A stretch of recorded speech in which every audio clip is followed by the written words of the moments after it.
This is Tokyo State of Mind, and we're back. It's been 7 months since our last episode was released, and now, as you can see, guys, we're in a new place. We changed our resident status, and everything in our life changed, and now we're ready to bring you new, inspiring stories about Japan. So, as you know, this year Tokyo hosted Olympic Paralympic Games, and I myself participated as a volunteer there. So I got a huge, inspiring and stories, and I want to share this experience with you. So that's why today I invited my dearest volunteer comrade, beautiful girl, who has been through all the nervous moments and happy moments with me. So, welcome, Pong Pong. Yay! Thank you for coming. No, thank you so much for having me here. I am like nervous and sleepy at the same time because it's 3 p.m. in the afternoon. No way. So, I can see you're like prepared, for everything. More prepared than you. Sorry. So this is the Tokyo 2020 staff and volunteers uniform, and so I texted Katya earlier today saying, "Hey, we should wear our uniforms if we're gonna be on your podcast." But then she had left her home already. Thank you so much again for coming, and not like despite your conditions. Yes. It's like what? You might wonder why I have a blanket. It's because I fell off the stairs. Oh no! The day before yesterday and broke my ankle. God. Wow. Thank God it didn't happen during the volunteering, because this would be such a pity not to participate. Yeah, that's what I was thinking too. Like, I'm glad that it happened like right after Paralympic ended, so that I could still enjoy volunteering at both games fully. But I don't know, if I got injured during volunteering, I might have gotten famous.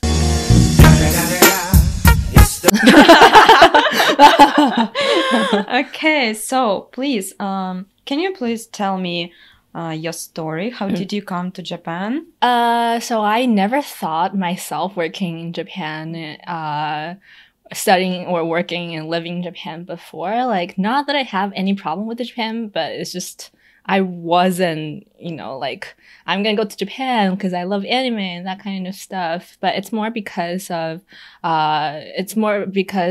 my roommate was Japanese when I lived in Seattle in the States, and we got really close, and she just made me wonder, what is this country like? I think it started from there, but I didn't go to Japan right away. I moved to New York. I finished my college degree in the US and moved to New York, and then my visa was about to expire because by the way, I'm a Chinese citizen who was educated in the US. But after like 5 years living there, my visa was about to expire, and my company where I was working at that time offered to sponsor me. But I just told them, just transfer me somewhere else to Japan. Even though I had never been there, like even not for a visit. Even not for a visit. But I just wanted to explore something new, like when I still had the time. So yeah, like they transferred me here, within the company, and I'm really grateful for that. Thank you, my ex-boss. And that's how I got to Japan. I see. And how did you get into the volunteering? Have you done it before? And what's your like general impression of this activity? I've always enjoyed volunteering since when I was was a college student, because I am very, as you can probably tell, I am very extroverted. I enjoy being with people, meeting new people, and gaining new experiences through volunteering. It makes me sad when I'm alone, so I enjoy like gaining experiences and meeting new people through volunteering, and it just feels nice to work with other people towards the same goal and receiving all the positive energy. And when I signed up for Tokyo 2020, I literally registered maybe within the first 3 minutes, the application Oh, really? opened. 'Cause Wow. that's how excited I You was. were, yeah. Yeah. Because for me, it worked differently. I've been into the country who hosted different types of like Winter Olympic Games, Sochi 2014. Yes. And Moscow World Cup of the soccer World Cup in Moscow. And I never had a thought about like volunteering. But when you're in another country, you want to try new things. Right. You want to meet new people because you're not the, local people. You kind of feel like maybe some kind of isolated. So that's why you need to just try just to immerse into some new activity. Yes. Very exciting. And I just applied in April this year. So they were urgently recruiting new people because of the coronavirus. Volunteers couldn't come to Japan. And I was like, oh my God, yes. So I need to apply. So that's how I got into that. Yeah, I think you definitely try harder when you're outside of your comfort zone. Yeah. Yeah, when I'm back home, I don't do anything. Right? When you're back home, you're just relaxing. Like, who are those people coming to your city? What is this? Like, what is yeah. Meiwaku? Same. By the way, like my registration number for for Tokyo 2020 is 100132. I'm not sure if it's in the numerical order. But I think I was second. Maybe the 130. 102nd. Oh wow! Which means you were one of the first people. Yes. Applying. Yeah. As soon as the application opened, I clicked on it. They should have paid you. There was a internet traffic jam. Yeah, I know this thing happens all the time. I see. So we can see this beautiful uniform on you. Can you just briefly tell us what was like your job doing on volunteer? Like, because it's a multifunctional thing that a lot of people involved there. So what was your function? And what is on your hand? Sure. To better explain it, it's our team, our function, because Katya and I volunteered on the same team. Yeah, same team. Yeah, so I was assigned to language services team. So basically we're the volunteer interpreters for the game who are in charge of helping with the translation and bridging the communication and cultural gaps between the media and the athletes or any other stakeholders when needed. But mostly we translated for the interviews that happened in the mixed zones after each competition. Yeah. And that was a lot of fun, wasn't it? It was. Yeah. Usually, like everybody, all volunteers and staff wear this uniform, but only language service team members have this thing that says English, because everybody has to speak English to be on this team, and us as well as other languages that you are capable of translating.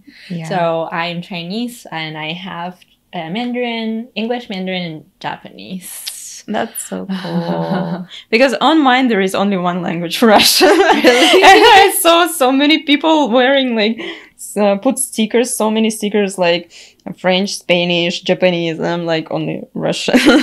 Oh no. Like, no, it's okay. I'm not super comfortable with my Japanese either, but I helped out when there was no Japanese volunteers around, and I'm just like I told the Japanese journalist, I'm sorry, my Japanese is not good, but I'll try.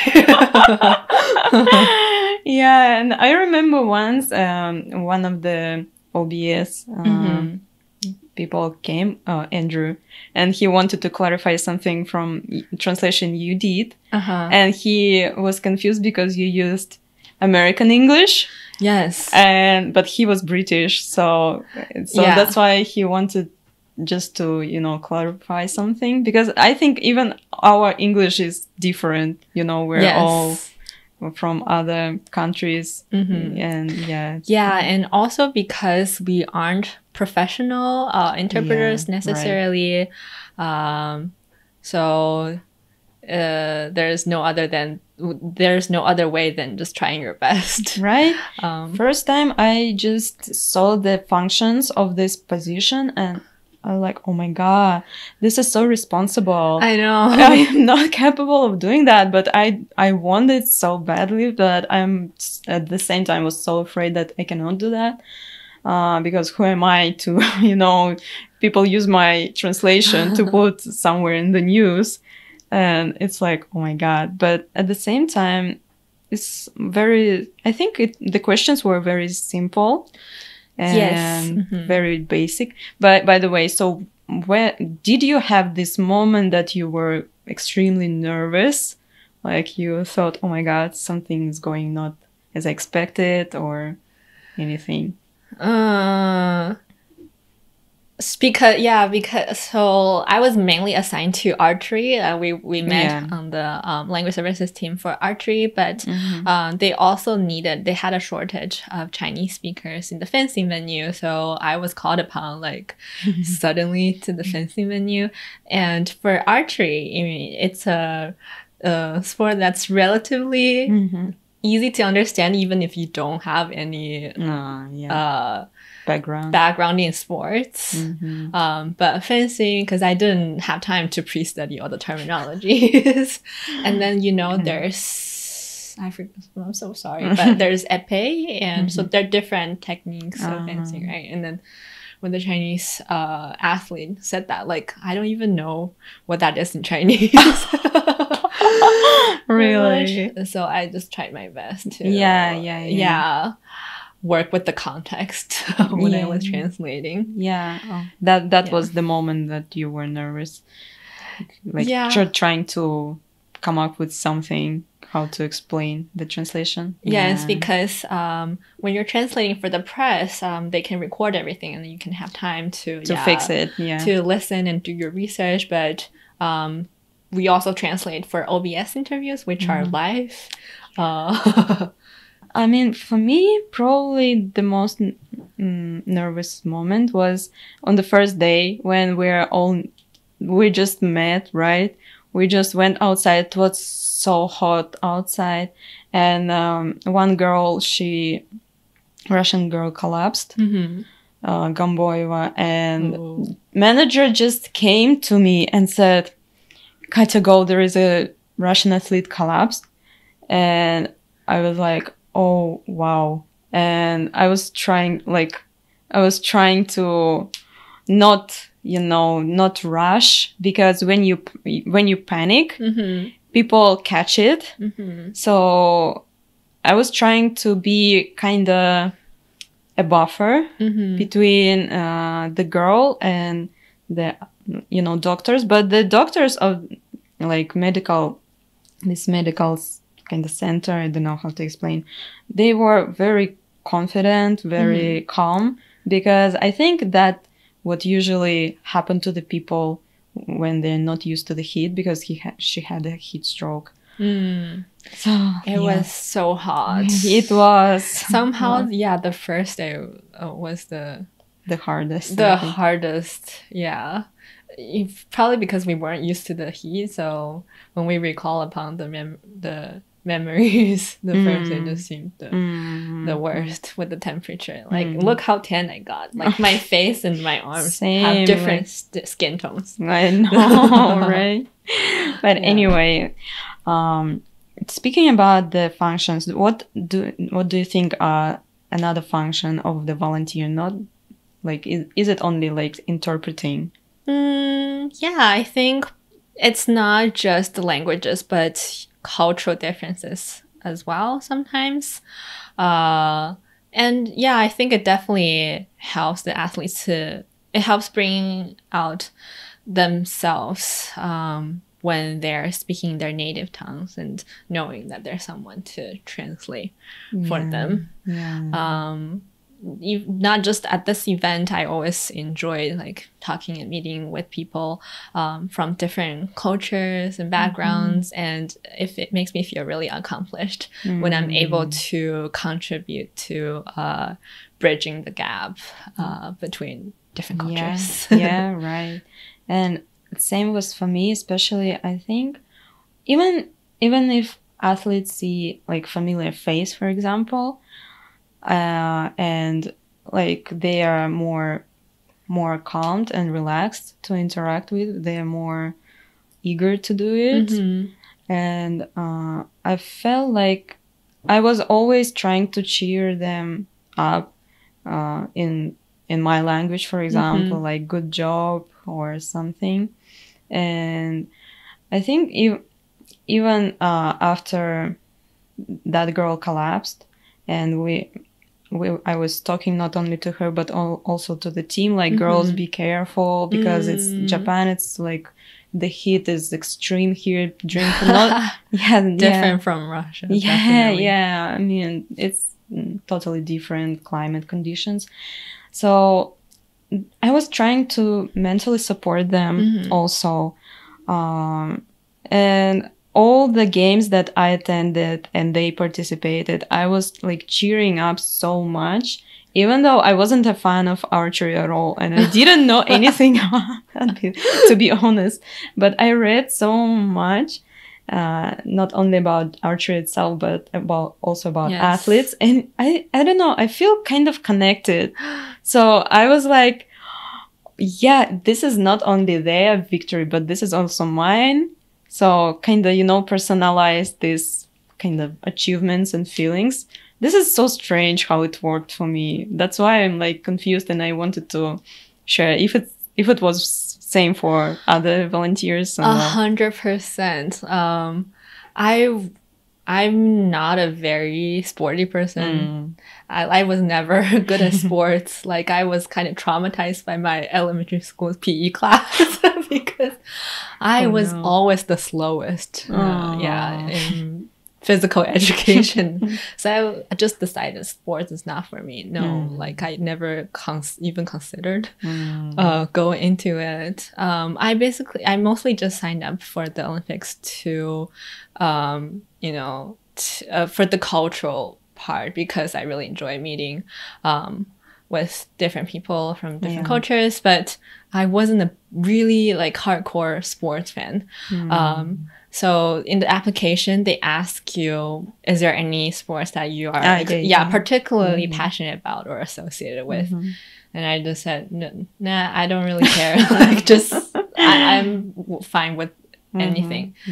And I'm glad that I got assigned to archery. I mean, it's probably because, one, it's not as popular as, like, say, football, table tennis, or diving or swimming, because I think more people signed up for those.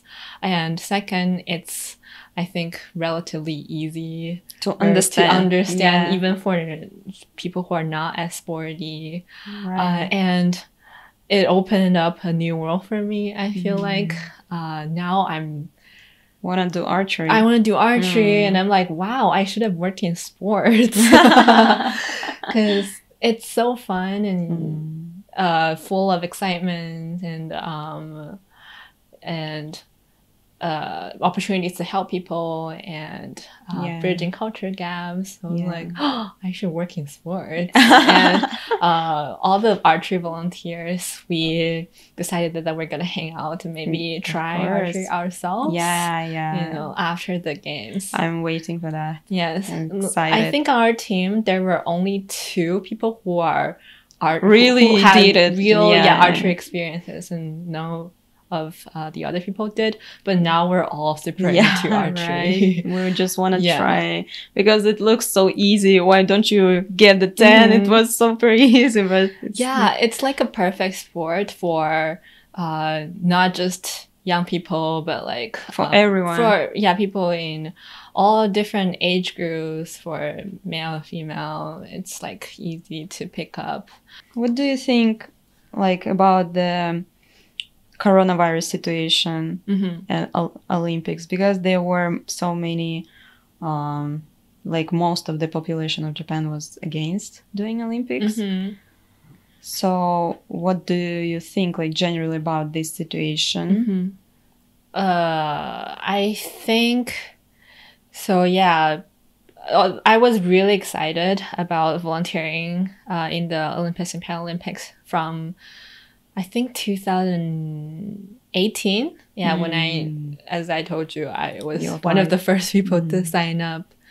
But because COVID happened, it just started to feel kind of like unsure, uncertain whether it's going to happen or not. And I was very excited in the beginning, but when COVID happened, it's just like, is this still gonna happen? Should I go or not? I had a hard time debating as well. But I think everything has two sides to it. And I think I'm not in a position to decide how to measure the positive effects and negative effects. But just speaking from my own experience, I think it really, really helped me with coping with the COVID situation, because I just had been feeling really depressed ever since COVID started. I work from home 100% in a 20 square meter Tokyo apartment. Living alone. It took a really big toll on my mental health. But through volunteering experience, I got to walk around a little and get outside and meet so many people. Of course, while being careful of COVID, and getting inspired by athletes. Because they tell you, like, no matter how hard life is, you have to get through it. So personally speaking, I think this experience really, really helped me during COVID. Like, just I want to say that looking from the inside of the, from the background of the, like, behind the scenes, I can say that all the measures were super good. For example, we took every 3 days a COVID PCR test, right? We were like always wearing masks like this. Even we tried to wear face shields, but it was like super tough.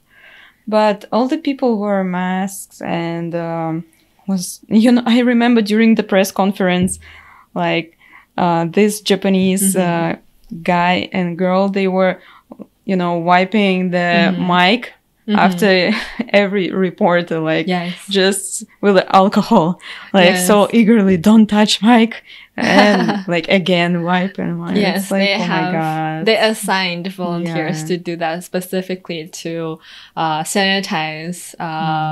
For example, even the bowls at the archer experience. Oh, really? I didn't know that. Yeah, they have to clean it with alcohol after each person has tried it. Oh, wow. I see. You also participated in Paralympics. Yes. How do you feel? How does it differ from Olympics? I think it's a lot more quiet because we don't have as many press people coming. It's more laid back. But that also might mean more work because we didn't have as many volunteers that we had in the Olympics. I mean, some people, they could only take so many days off from their work, or some people, they have school. So most people, I think, prioritize going to the Olympics because it's a bigger event. So Paralympic was a little bit chill, but more opportunities to translate because we didn't have that many volunteers. But I enjoyed both events equally. I wanted to sleep in the office if I could. So it was more work for you as a volunteer. You get a chance to interpret more. In the Paralympics, yes. I got to interpret more, and also because I think China is China They're won a lot stronger. of in the got a Paralympics, lot of but medals in Paralympic Games. Or it's because the Team Korea was not as strong in the Paralympics. I mean, they're all amazing athletes, but in the Olympics, it was just Korea. Actually, we didn't have that many chances to translate, did we? Yeah, I know. Yeah, I mean, for me, it's very different.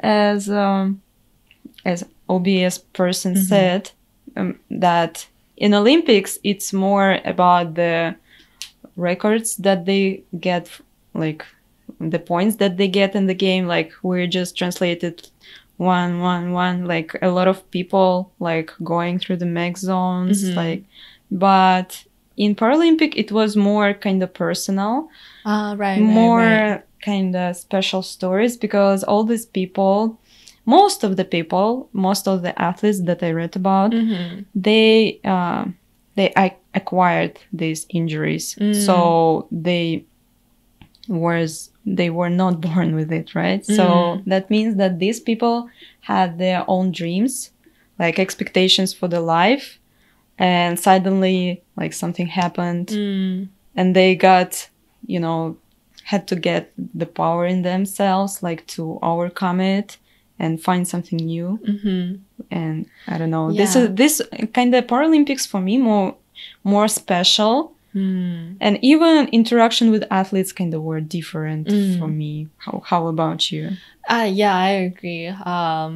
Because it's not like Olympics where it's just go. We had more time to connect and discover their stories on a deeper level. That's also one of the differences between the two experiences. And I can even like extend this experience to my daily life, because now I injured my ankle.